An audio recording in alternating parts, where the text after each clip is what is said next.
माता रोवे वो दीदी, बेटा मिलन बर हमरू मिलन बर माता सफरा रोवे ना। सफरा माता रोवे वो दीदी, बेटा मिलन बर हमरू मिलन बर माता सफरा रोवे ना।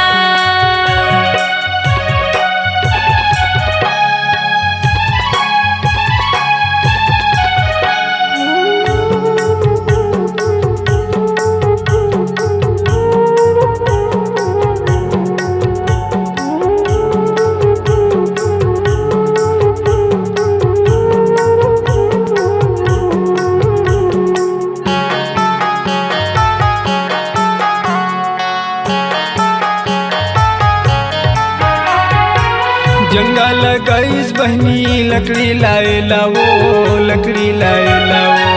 नहीं मानी समरू दीदी माता के कहना वो, माता के कहना वो।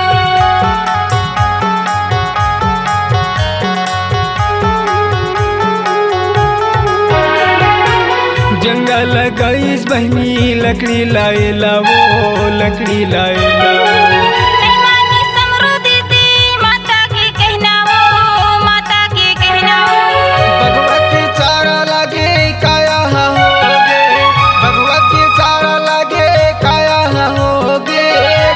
कलप के माता सफरा रोवे, सफरा माता रोवे वो दीदी, बेटा मिलन बर हमरू मिलन बर माता सफरा रोवे ना। सफरा माता रोवे वो दीदी, बेटा मिलन बर हमरू मिलन बर, बेटा मिलन बर माता सफरा रोवे ना।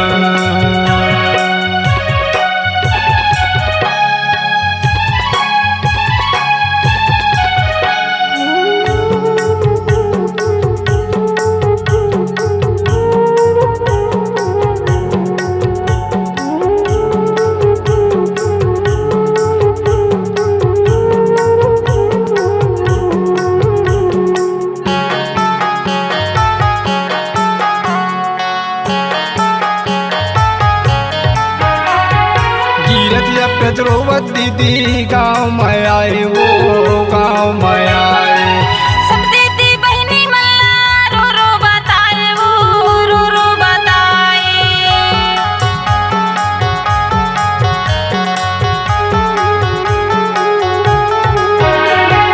गिरत अपटत रोवत बहनी गाँव में आए वो, गाँव में आए।